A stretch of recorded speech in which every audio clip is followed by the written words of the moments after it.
Bonjour, dans cette vidéo nous allons faire deux exercices qui consistent à décomposer un nombre entier en produit de facteurs premiers.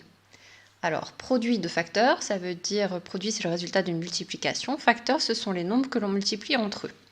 Donc on va décomposer un nombre en un produit, par exemple on pourrait dire que 12 c'est 6 fois 2. Mais ça, c'est pas une décomposition en facteurs premiers parce que 6 n'est pas un nombre premier. Qu'est-ce que c'est qu'un nombre premier? Un nombre premier, c'est un nombre entier qui n'est divisible que par 1 et lui-même. Et il faut connaître la liste des nombres premiers jusqu'à au moins 31. Donc les nombres premiers, c'est 2, 3, 5, 7, 11, 13, 17, 19, 23, 29 et 31. Ceux-là, il faut les connaître par cœur. Ils vont nous servir à décomposer les autres nombres en produits de facteurs premiers. On va commencer par décomposer 56. On écrit 56, on tire un grand trait à côté qui ressemble un peu à une barre de division, sauf qu'il n'y a pas la deuxième barre ici. Sur la partie droite, on va écrire tous les diviseurs premiers de 56 et on va les choisir parmi cette liste des nombres premiers. On commence par regarder si 2 est un diviseur de 56. Avant d'écrire 2 ici, je m'interroge sur les critères de divisibilité. Est-ce que 56 est divisible par 2? Le critère de divisibilité par 2, il me dit un nombre est divisible par 2 si ce nombre est pair. 56 c'est un nombre pair, donc je sais que 56 est divisible par 2, ce qui signifie que si je fais la division euclidienne de 56 par 2, le reste de cette division est égal à 0. Juste pour vérifier que tu te rappelles de la technique, on va poser cette division à côté. On se dit, donc j'ai un chiffre au diviseur, j'en prends un au dividende, sauf s'il est trop petit, 5 n'est pas trop petit. Dans la table de 2, qu'est-ce qui s'approche de 5? 2 fois 2, ça fait 4, il reste 1. J'abaisse le 6. 16, c'est dans la table de 2, c'est 2 fois 8. J'ai donc bien un reste nul. Et le quotient entier est égal à 28. Donc 56, c'est égal à 2 fois 28. Je ne vais pas écrire directement 28 ici parce que 28, ce n'est pas un nombre premier. Et ici, j'ai dit que je mettrais tous les diviseurs premiers. Donc pour le moment, 28, je le mets sur la gauche et je vais essayer à son tour de le décomposer en un produit de nombres premiers. Je reprends ma liste. Est-ce que 28 est divisible par 2? Oui, puisque c'est un nombre pair. Je ne vais pas poser la division cette fois-ci, je la fais de tête. Alors, on va écrire le 2 ici. On se dit 2, il y va une fois, il reste 0. Et 2 pour aller à 8, c'est 4, donc ça fait 14. Est-ce que 14 est divisible par 2? Même chose, mais ce n'est pas un nombre premier, donc je ne l'écris pas tout de suite ici. J'écris qu'il est divisible par 2. 14, c'est 2 fois 7. Est-ce que 7 est divisible par 2? Non, donc je peux rayer. Si j'ai fini de passer en revue mes critères de divisibilité par 2, est-ce que 7 est divisible par 3? Non plus. Par 5 non plus, les seuls nombres divisibles par 5 se terminent par 0 et 5, ou 5. Et est-ce qu'il est divisible par 7? Oui, c'est lui-même, c'est un nombre premier, donc la seule façon de décomposer 7 en un produit d'un nombre entier, c'est 1 fois 7.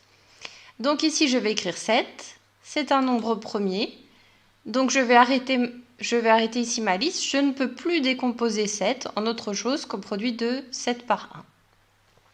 Donc voilà, ici j'ai décomposé en un produit 56 et tous ces nombres sont premiers. On dit qu'on a décomposé 56 en un produit de facteurs premiers. Ce produit, il est unique, évidemment, à l'ordre des facteurs près. Je pourrais aussi écrire que c'est 2 fois 7 fois 2 fois 2, mais ça reste toujours le produit des mêmes nombres. Donc on dit que cette décomposition est unique à l'ordre près. On fait un autre exemple ensemble.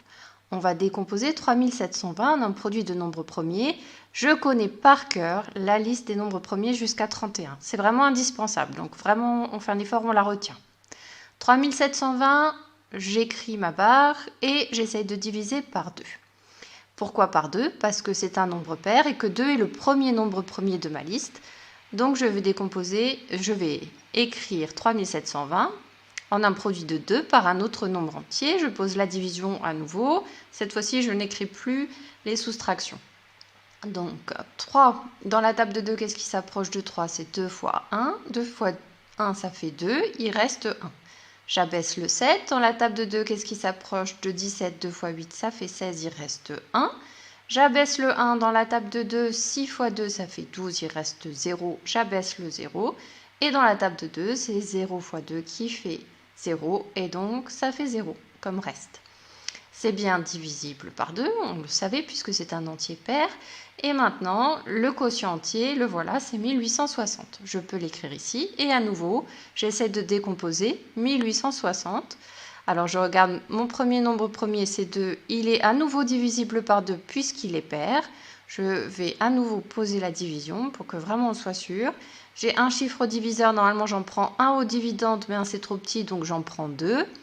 Dans 18, combien de fois 2? 9 fois, il reste 0. J'abaisse le 6. Dans 6, 3 fois 2, il reste 0. Et enfin le 3, 2 fois 0, et donc il reste 0.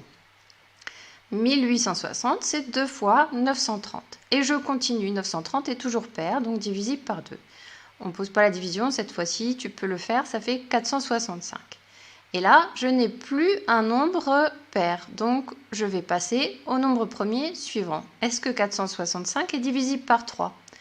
Je n'ai pas besoin de poser la division pour avoir cette réponse, puisque je connais le critère de divisibilité par 3. Je vais ajouter tous ces chiffres et regarder si la somme est dans la table de 3.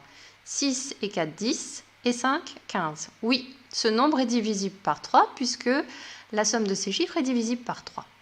Bon, la division, on peut la poser éventuellement ou on peut la faire de tête. Le résultat de cette division, le quotient entier, c'est 155. Est-ce que 155 est divisible par 3? Alors j'ai rayé un peu vite avant qu'on se pose la question, mais on va regarder ensemble. 155 est-il divisible par 3? Non, parce que 5 et 5, ça fait 10 et 1, 11. Ce n'est pas dans la table de 3, donc maintenant on peut rayer. Est-ce qu'il est divisible par 5? Oui, puisque son chiffre des unités est 5, c'est bien 0 ou 5, donc je divise par 5. Je fais la division à part ou de tête, le quotient entier c'est 31. Et là, heureusement que je connais ma liste des nombres entiers premiers jusqu'à 31, parce que je ne suis pas obligée de passer en revue et d'essayer de diviser 31 par tous ces nombres, puisque je sais qu'il est premier. Donc il n'est divisible par aucun de ces nombres entiers-là. 31, c'est uniquement divisible par 1, et par 31 puisque c'est un nombre premier. Donc ici j'écris 31, c'est mon dernier facteur, et ici il reste 1. J'ai terminé ma liste. 3720, c'est donc égal au produit de 2 par 2 par 2 par 3 par 5 et par 31. Voilà la décomposition de 3720 en produit de facteurs premiers, et cette décomposition, elle est unique à l'ordre des facteurs près. Cette vidéo est terminée, à très bientôt.